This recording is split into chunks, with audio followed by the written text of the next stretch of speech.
Ceux qui aiment vraiment Dieu veulent toujours le plaire. Cependant, de nombreuses personnes pensent que pour ce faire, elles doivent accomplir de grandes choses, faire de grands sacrifices. Mais est-ce que c'est vraiment le cas?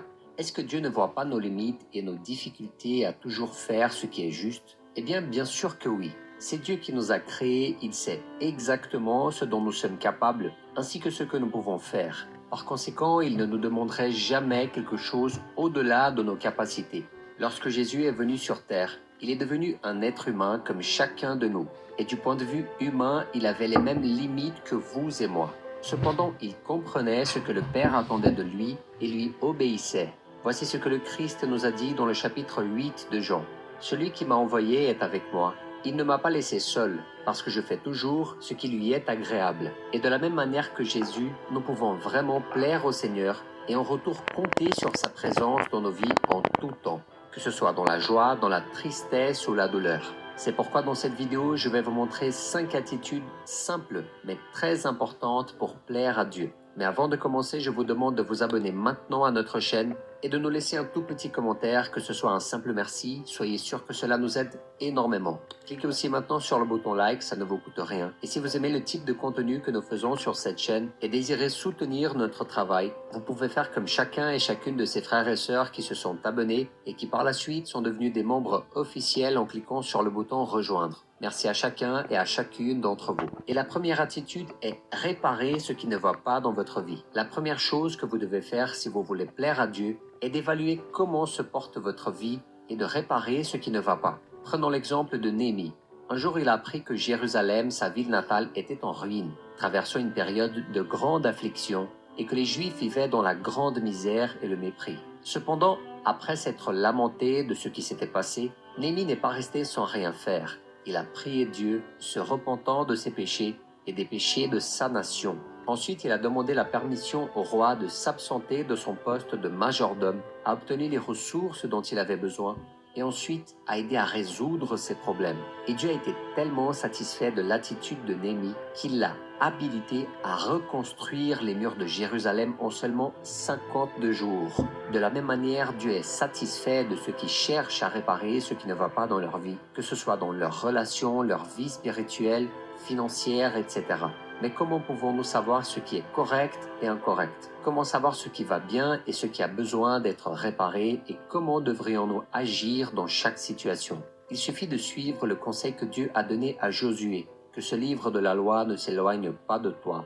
Médite-le jour et nuit pour agir avec fidélité conformément à ce qui est écrit. Car c'est alors que tu auras du succès dans tes entreprises, c'est alors que tu réussiras. Ainsi, pour découvrir ce que nous devons corriger dans nos vies, nous devons connaître ce que la parole de Dieu dit sur chaque situation, puis pratiquer ce que nous apprenons. Si nous faisons cela, nos chemins seront redressés et Dieu prendra du plaisir à nous bénir. La deuxième attitude est de lutter contre le péché. Le péché est le grand mal de ce monde et il a coûté la vie de Jésus sur la croix pour que nous puissions en être libérés. L'apôtre Paul a dit que le salaire du péché, c'est la mort. Cela signifie que chaque larme, chaque douleur et la mort trouvent leur origine dans le péché. Par conséquent, si nous voulons plaire à Dieu, nous devons lutter chaque jour contre le mal, aussi difficile que cela puisse être. La première étape consiste à reconnaître notre faiblesse.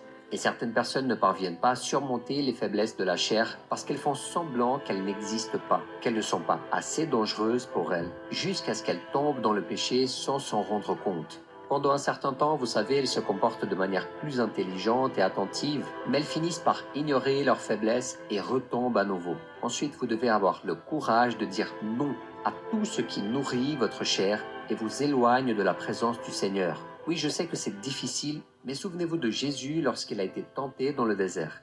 Il avait jeûné pendant 40 jours. Il était certainement très affaibli par la faim et par la chaleur. Satan a profité de cette situation pour le tenter, mais Jésus est resté ferme en utilisant la parole de Dieu et grâce à ça, il a pu lutter et vaincre l'ennemi. Et nous devons faire la même chose en nous attachant à Dieu et restant en communion avec lui de manière à ce que, à travers le Christ, nous puissions résister aux tentations du diable et vaincre le péché. Si nous faisons cela, le Seigneur prendra plaisir en nous et nous bénira. Voici sa promesse pour nous. Heureux l'homme qui tient bon face à la tentation, car après avoir fait ses preuves, il recevra la couronne de la vie que le Seigneur a promise à ceux qui l'aiment. N'est-ce pas merveilleux d'être approuvé par Dieu? Après avoir surmonté une épreuve charnelle et l'avoir vaincue, nous devenons plus forts, plus expérimentés et grandissons spirituellement. Chaque chrétien doit comprendre que les choses anciennes ont disparu et que tout est devenu nouveau, comme nous le dit le verset 17 du chapitre 5 de 2 Corinthiens. Par conséquent, nous devons nous considérer morts au péché, mais vivants pour Dieu, comme nous le dit le verset 11 du chapitre 6 de Romains. C'est ainsi que Dieu prendra plaisir. Ok, moi décidé voyer un document gratis pour vous, pour tout. En nous. Et la troisième attitude est marcher avec Dieu chaque jour. Est-ce que vous connaissez Enoch? Il était un descendant direct d'Adam. Le livre de la Genèse nous dit qu'il avait une relation si intime avec Dieu que le Seigneur a décidé de le prendre au ciel sans qu'il ait besoin de mourir pour cela. Voici ce qui est écrit. Enoch marcha avec Dieu, puis il ne fut plus là, parce que Dieu l'avait pris. Pouvez-vous imaginer une personne vivant en communion avec Dieu, au point que le Seigneur ne voulait pas attendre sa mort pour la voir à ses côtés? C'est vraiment merveilleux, n'est-ce pas? La vie d'Enoch avec Dieu a été si impressionnante que même l'apôtre Paul a utilisé cette relation comme un exemple pour montrer aux chrétiens comment devrait être notre relation avec le Père. Voici ce qu'il a dit dans le chapitre 11 d'Hébreux. C'est à cause de sa foi qu'Enoch a été enlevé pour échapper à la mort, et on ne l'a plus retrouvé parce que Dieu l'avait enlevé. Avant d'être enlevé, il avait en effet reçu le témoignage qu'il était agréable à Dieu. Comme vous pouvez le voir, Dieu veut avoir une relation avec l'être humain, et c'est pourquoi nous devons cesser de nous sentir indignes et chercher à avoir une relation intime avec le Seigneur. Et si nous continuons à chercher des histoires d'hommes qui ont marché avec Dieu, nous arriverons à Abraham. Il était tellement obéissant à Dieu, et il aimait tellement le Seigneur, qu'il a été appelé ami de Dieu, et la Bible nous raconte cela dans le verset 23 du chapitre 2 de Jacques. Et savez-vous ce qui est encore mieux? C'est que Jésus nous a aussi appelés ses amis. Cela est bien vrai. Voici ce qui est écrit dans le chapitre 15 de Jean. Il n'y a pas de plus grand amour que de donner votre vie pour vos amis.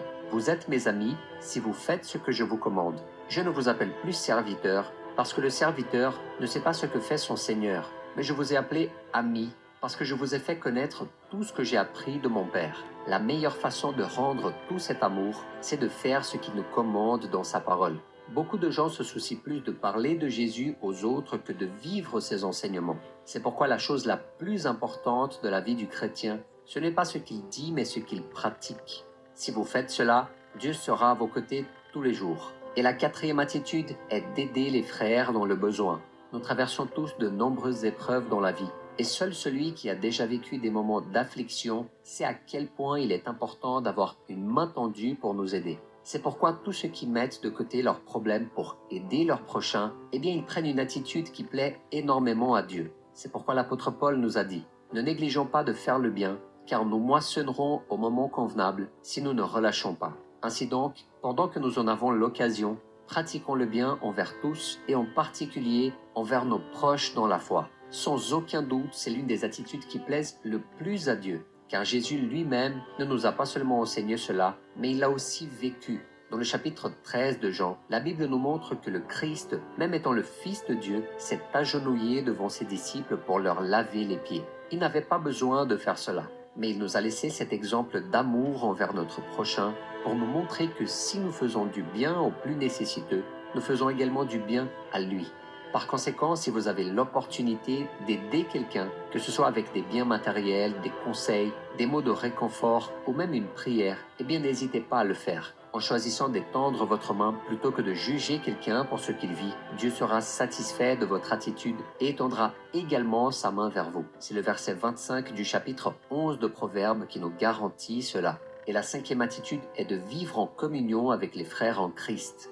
De nos jours, malheureusement, de nombreux chrétiens ont renoncé à vivre avec leurs frères et sœurs dans la foi parce qu'ils ne savent pas comment gérer les différentes opinions, les différentes personnalités ou les différences en tout autre aspect. Le problème, c'est que ces personnes oublient que la communion entre les chrétiens est par-dessus tout un commandement de Dieu et que lui obéir nous rend agréable à ses yeux. Sans cela, le psalmiste n'aurait pas écrit qu'il est agréable, qu'il est doux pour des frères de demeurer ensemble. Je sais que vivre ensemble n'est pas toujours facile. Le problème est que de nombreuses personnes ont quitté l'Église pour des raisons futiles, où elles ont créé des discussions entre les frères à cause de l'orgueil simplement, de la jalousie, de l'égoïsme ou même du manque d'amour. Jésus a beaucoup fait pour nous enseigner à vivre en communion, et même lorsque ses disciples et ses adeptes le décevaient, il faisait tout pour maintenir l'unité parmi son peuple.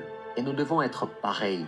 C'est pourquoi la Bible nous dit que votre attitude soit identique à celle de Jésus-Christ. Lui, qui est de condition divine, il n'a pas regardé son égalité avec Dieu comme un butin à préserver, mais il s'est dépouillé lui-même en prenant une condition de serviteur, en devenant semblable aux êtres humains. Reconnu comme un simple homme, il s'est humilié lui-même en faisant preuve d'obéissance jusqu'à la mort, même la mort sur la croix. Jésus s'est mis dans une position de serviteur pour que nous puissions apprendre, grâce à son exemple, comment nous devrions agir pour plaire à Dieu. Même si nous sommes tous différents les uns des autres, nous devons comprendre que nous sommes limités et que chaque personne a un rôle essentiel dans le corps du Christ. C'est pourquoi nous ne sommes pas meilleurs que quiconque. C'est pourquoi nous devons demander à Dieu de nous aider à ne pas être orgueilleux et à ne pas causer de querelles, de commérages et de disputes inutiles entre les frères. Est-ce que vous avez réalisé qu'il est possible de faire plaisir au cœur de Dieu ? Je sais que certaines attitudes sont difficiles à prendre, surtout lorsque nous devons renoncer à nos désirs charnels et à notre orgueil.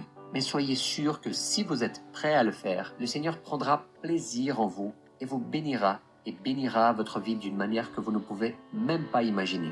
Amen. Je vous demande maintenant de partager ce message et de nous laisser un tout petit commentaire. Bon, salut tout le monde, Samuel Cloutier. J'ai cru bon de vous faire part de ce petit vidéo-là concernant les 5 attitudes qui fait plaisir au cœur de Dieu. Fait que ça ressemble à ça aux prochaines vidéos. Que Dieu vous bénisse, amen.